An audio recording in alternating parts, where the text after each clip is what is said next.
STTP students, I am Pratima from Shri Guru Tegh Bahadur School NH 19 Road Sirsa. Students, कल आपका SST class test है। Class test की आपकी timing रहेगी 10 AM to 11:30 AM। Students, 11:30 AM तक आपने test attempt करके मुझे सेंड करना है। नाउ स्टूडेंट्स, आपका SST CT 1 का सिलेबस क्या रहेगा? Geography chapter 1 environment, chapter 2 inside our earth. Civics में chapter 1 equality in Indian democracy, chapter 2 role of government in health. History chapter 1 changes through 1000 of years. Now chapter 1 environment, chapter 1 of geography environment. Geography chapter 1 environment. Students, environment क्या होता है? The place, people, things and nature that surround any living organism is called environment. Means कि हमारे आसपास जितने भी लोग, जितनी भी चीज़ें हैं, वो सब एनवायरमेंट क्रिएट करती हैं। मीन्स एनवायरमेंट होता है। नाउ एनवायरनमेंट में कितने टाइप की चीज़ें होती हैं? Biotic and abiotic. Student, biotic abiotic क्या होता है? Biotic is the world of living organisms. जो लिविंग मीन्स कि सांस लेते हैं जो ऑर्गेनिजम्स, वो होते हैं biotic, like plants and animals. And abiotic कौन से होते हैं? The world of non living elements, example land. जो कि जीवित मीन्स कि सांस नहीं लेते, नॉन लिविंग होते हैं, उसे अबायोटिक बोलते हैं। फॉर एग्जाम्पल लैंड, जमीन। Now what is ecosystem? Students, ecosystem क्या होता है? देखो, इकोसिस्टम वो होता है जब एक चेन चलती रहती है, plants to animals, human beings, like कि सभी जो है एक दूसरे पे डिपेंड रहते हैं। लाइक जो सबसे पहले है प्लांट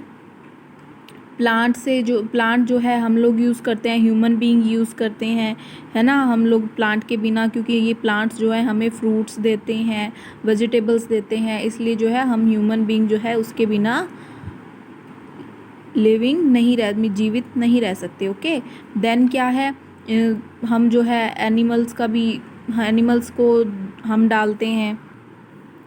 एनिमल्स भी हम पर डिपेंड है, हम भी कुछ एनिमल्स पर डिपेंड हैं। उसके बाद फिर ये साइकिल स्टार्ट हो जाता है। देन फिर ये प्लांट खाते हैं, देन प्लांट के बिना हम नहीं जीवित रह सकते। तो ये एक दूसरे पे डिपेंड रहने वाला सिस्टम जो है इकोसिस्टम होता है। Okay students, ecosystem, it is a system formed by the interaction of all living organisms with each other and with the physical and chemical factor of the environment in which they live, all linked by transfer of energy and material. This is ecosystem. Now geography chapter 2 inside our earth. Students, हमने अर्थ के अंदर का सारा देखा था कि भी कैसे कैसे होता है। लाइक हमने रीड किया था, क्रस्ट होती है, कोर होती है, मेंटल होती है middle layer of the earth, crust होती है outer layer of the earth, and core होती है inner layer of the earth. Then आपने क्या है, रॉक्स भी रिवाइज करना है, रॉक्स एंड मिनरल्स के बारे में। रॉक्स क्या होते हैं? रॉक्स से हमें मिनरल्स मिलते हैं काफ़ी तरह के। लाइक सबसे पहले जो रॉक्स हैं वो कितने टाइप के होते हैं? Igneous rocks, sedimentary rocks, metamorphic rocks. Igneous rock को हम प्राइमरी रॉक्स भी बोल देते हैं, बिकॉज ये जब मैग्मा फटता है, मीन्स मैग्मा निकलता है रॉक, तो क्या होता है, सबसे पहले जो है इग्नियस रॉक बनते हैं। तो सबसे पहले बनने के कारण हम इसे प्राइमरी रॉक्स भी बोल देते हैं। प्राइमरी रॉक्स भी आगे 2 टाइप्स के होते हैं, इंट्रूसिव एंड एक्सट्रूसिव। इंट्रूसिव वो होते हैं जो पहाड़ के अंदर ही दबकर रह जाते हैं, वो इंट्रूसिव होते हैं। जो बाहर जाके जिसका मैग्मा गिरता है और वो ठंडे होकर एक फॉर्म ले लेते हैं मिनरल की, तो उसे एक्सट्रूसिव रॉक्स बोलते हैं। ओके स्टूडेंट्स, नाउ आता है सेडिमेंट्री रॉक। सेडिमेंट्री रॉक कैसे बनते हैं स्टूडेंट्स? जब ये primary rocks means igneous rocks जो है ठंडे होकर जब किसी न किसी वजह से हार्ड विंड और वाटर के प्रेशर से जब अलग अलग टुकड़ों में मीन्स कि सेडिमेंट्स बन जाते हैं, टुकड़े बन जाते हैं उसके विंड और वाटर की वजह से, तो विंड और वाटर जो है एक जगह जब उसे सारा डिपॉजिट कर देता है, विंड और वाटर जो है इन सेडिमेंट्स को, जो टुकड़े हो गए हैं रॉक्स के, तो उसको जो है एक जगह पे सेडिमेंट कर देता है, डिपॉजिट कर देता है, इकट्ठा कर देता है, तो काफ़ी टाइम बाद वो जाकर एक सेडिमेंट्री रॉक में कन्वर्ट हो जाती है। इसके एग्जांपल है sandstone made from grains of sand. Okay, now students, metamorphic rocks कौन सी होती हैं? देखो, इग्नियस एंड सेडिमेंट्री रॉक से चेंज होती हैं मेटामॉर्फिक रॉक, मीन्स कि इन दोनों से मेटामॉर्फिक रॉक्स सामने आती हैं। जब ये दोनों जो रॉक्स जो है जब बनती हैं, ये दोनों रॉक्स, तो क्या होता है, किसी प्रेशर लाइक वो हीट का भी प्रेशर हो सकता है, हीट प्रेशर स्पेशली, इस प्रेशर से जो है मिलकर क्या बनती है, मेटामॉर्फिक रॉक्स। ऑलराइट स्टूडेंट्स, ये हमारी जियोग्राफी में आपने ये रिवाइज करना है टेस्ट के लिए। Now civics chapter 1 equality in Indian democracy. Students, chapter 1 इसमें आपने क्या रिवाइज करना है सिविक्स में? फर्स्टली जो है हमें इक्वालिटी के बारे में पता होना चाहिए। इक्वालिटी क्या होती है? ये होती है समानता का अधिकार, मीन्स कि सभी को इक्वल राइट, सभी के साथ इक्वल जो है ट्रीटमेंट किया जाए। Okay, equal right to vote, means कि सभी को है बराबर का अधिकार होना चाहिए वोट देने का। इसमें हमने डेफिनेशन यूनिवर्सल एडल्ट फ्रेंचाइज की थी।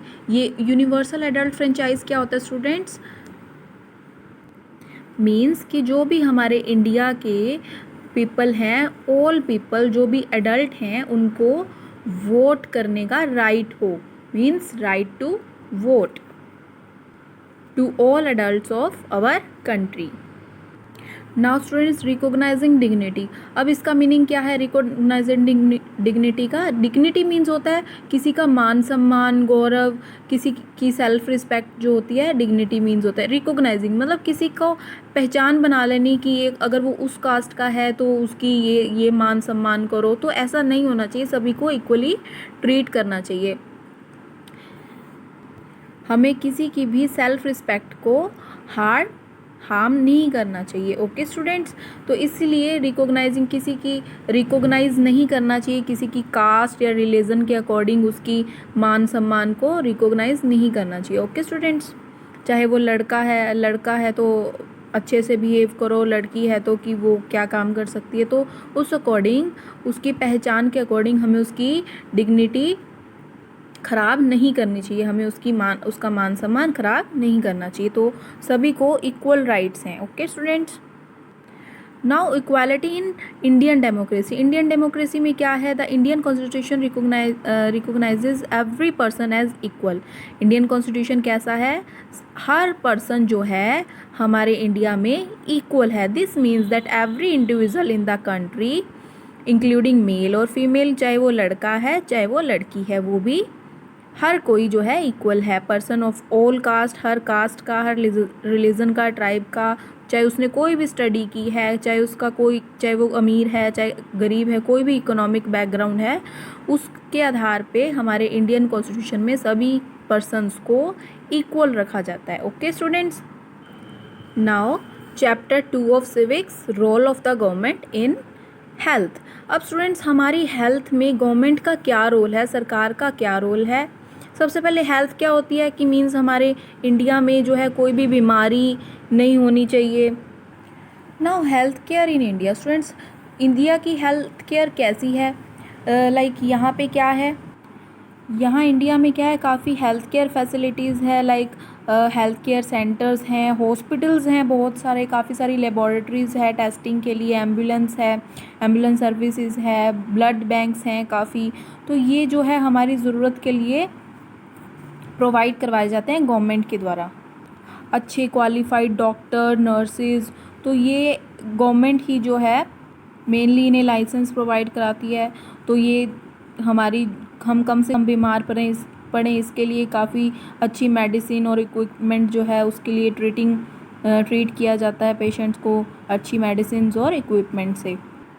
जैसे कि और कंट्रीज़ में अच्छी हेल्थ फैसिलिटीज़ हैं, वैसे हमारे इंडिया में भी काफ़ी अच्छी हेल्थ फैसिलिटीज़ हैं। काफ़ी पब्लिक के लिए काफ़ी हेल्थ सेंटर्स जो है ओपन किए गए हैं गवर्नमेंट के द्वारा, कुछ कम फीस जो लेते हैं उसके अकॉर्डिंग भी है। लेकिन क्या होता है स्टूडेंट्स कि काफ़ी जो इतना अफोर्ड नहीं कर सकते, अपनी बीमारी पे नहीं लगा सकते, तो वो काफ़ी महंगी जो है काफ़ी कॉस्टली मेडिसिन अफोर्ड नहीं कर सकते, तो कई बारी इंडिया की जो ये हेल्थ फैसिलिटीज़ हैं इन मामलों में कई बारी पीछे रह जाती है।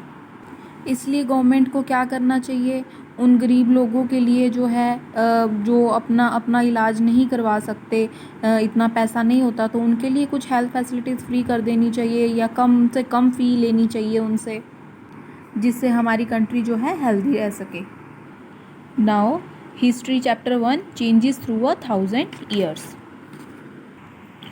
ज्योग्राफी चैप्टर 1 स्टूडेंट्स, इसमें हमने क्या रीड करना है, रिवीजन कैसे करनी है, इसमें हमने सबसे पहले ये देखना है कि जो हिस्टोरियंस हैं, मींस जो हिस्ट्री लिखते हैं, पास्ट को राइट करते हैं, तो उनको पास्ट लिखने में इसके अकॉर्डिंग क्या क्या दिक्कतें आई, क्या क्या प्रॉब्लम्स उनको फेस करनी पड़ी। लाइक उनको पूरा सही से लिखने के लिए हम पास्ट को जो है जो भी बीत चुका था उसको अलग अलग पीरियड्स में डिवाइड करना पड़ा।